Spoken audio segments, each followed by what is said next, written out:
congrats, Jesse.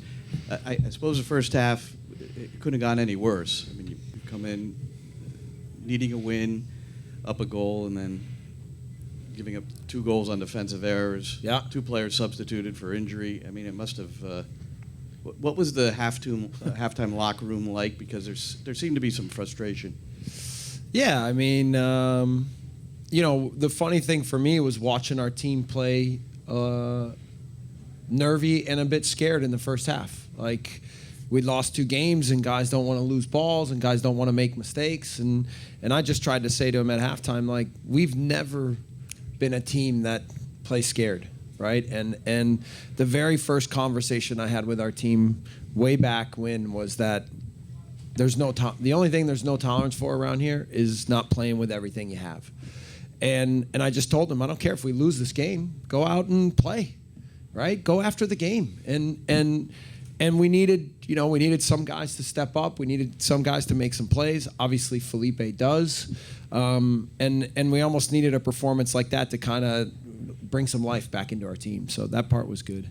And it's a little bit funny. This can be an interesting business, and it's not for the weak of the heart. And it rewards people and players that are brave and have courage and want to be in the toughest moments. And it's one of the things I like about this business is that when things get tough, that's when, for me, it gets to be the most fun. So I guess I had fun tonight. Jesse, we'll give it to your right to Russ. One thing I noticed in the second half was a little bit of the chip on the shoulder that you guys had last year. Talk about that. Where to come from?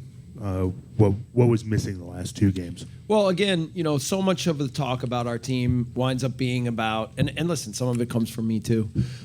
It's about the high press system and the tactics and how we do things, and I've always said that that's only a piece of the puzzle. But what I think makes us is a real strong mentality and a commitment for each other and a commitment to play for each other, and then doing it at big moments. And so.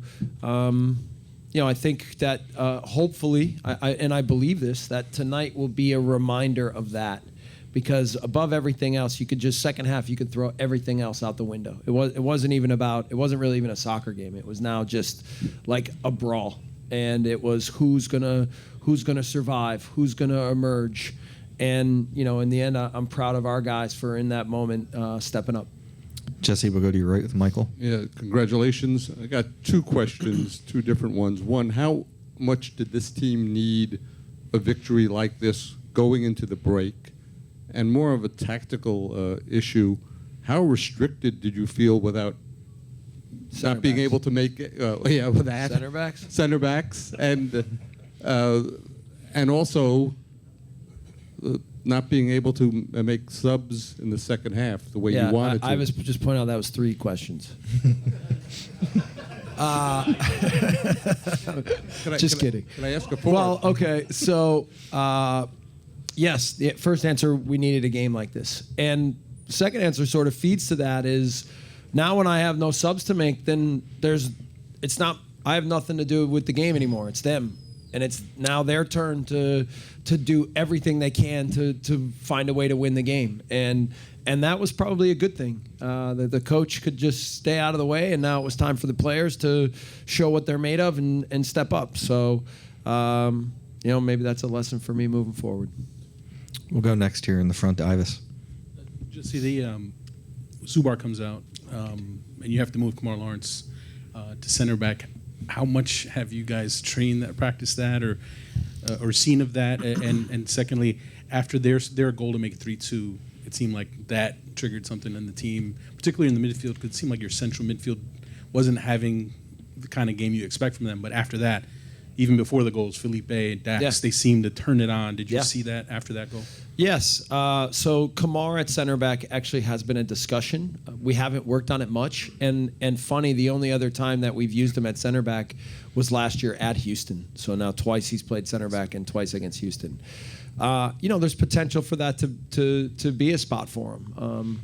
It's just, we think very highly of him at left back, but he has qualities that could fit us to play center back. So given the injuries, I'm not sure how long guys will be out, but that may be something that we have to consider moving forward.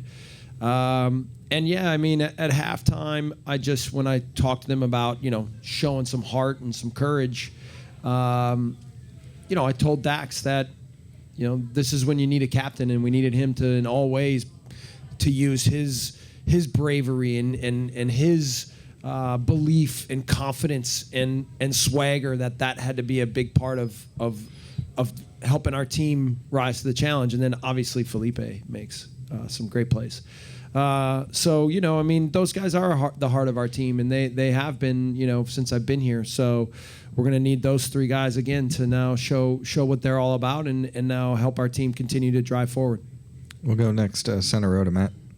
Congrats on the win, Jesse. You talked a little bit about it before, but after Gonzalo went off, it seemed like you guys lost a little bit in the attacking half for basically up until halftime. Then you kind of kicked it into second gear in the second half. So how can you describe the resilience in your team?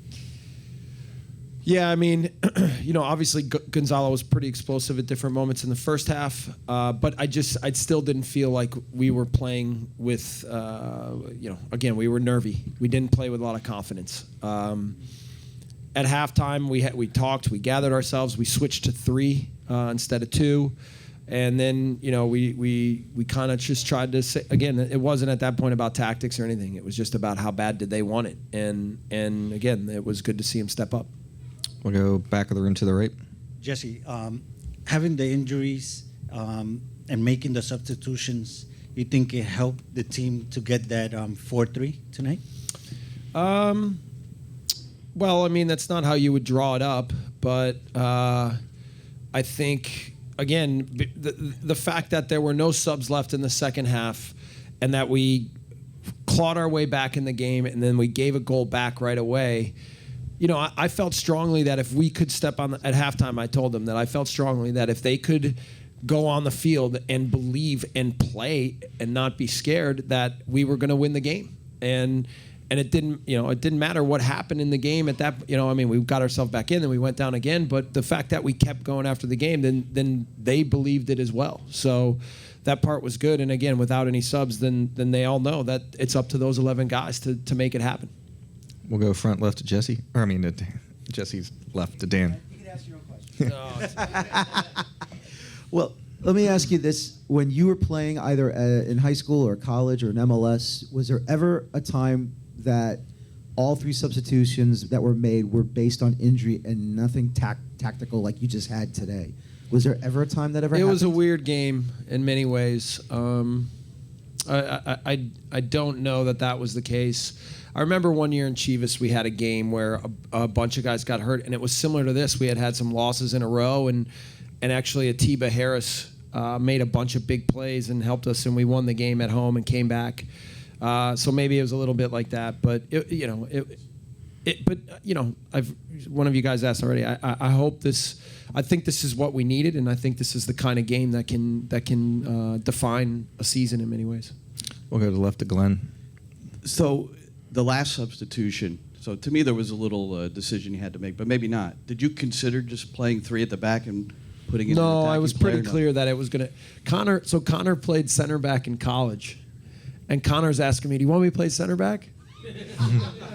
And I'm going, "No, you're playing left back." And he goes, "You sure?" And I go, "Yes, you're playing left back, but Kamar at center back." And the word is that when he played center back in college, that he was quite good. But with the size, with Bruin and the different guys that they have up high, I felt that having Kamar back there to battle for some area balls was going to be important.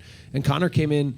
There's the thing I'll say about Carl and Connor coming in is 2 things that define them as players and as people are that they are 2 of the most brave guys on our team. And they're never afraid of big moments. If every time they're called on, I know they'll be ready to go.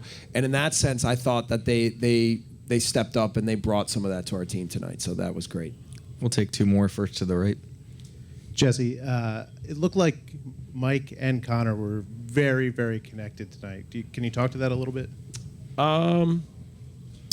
Well, I thought that Mike got him. I thought Mike helped the game from in the first half too, and he just, that's one thing about Mike is a confident kid.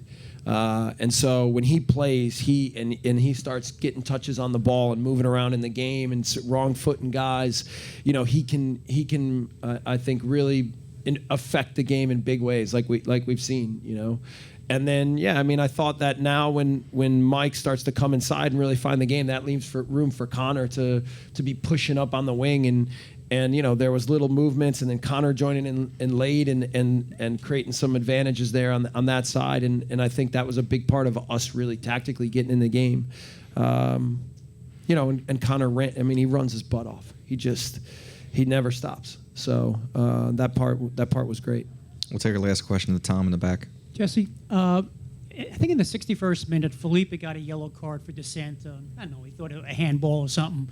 But when a player gets a yellow, sometimes he kind of disappears for the rest of the night. You think that woke him up? No, I think he at halftime he knew he needed to step up. They all did. And I think again, if the two guys in our team that have like grit and competitive edge are Dax and Felipe, and that's as much as there's been talk again about them tactically and what they do in different ways, and we have other talented players that play that spot like Sean Davis. I think Tyler Adams is going to be a contributor this year, and clearly Sasha. But the fact that those two guys are in the middle of the midfield for us, I think that makes our team in many ways, because they're just so gritty and they don't ever want to lose. And I've seen it every day in training. Some days I have to like calm them down and but that's what makes them special. And that's frankly what we need. Thanks, Jesse. Thank you.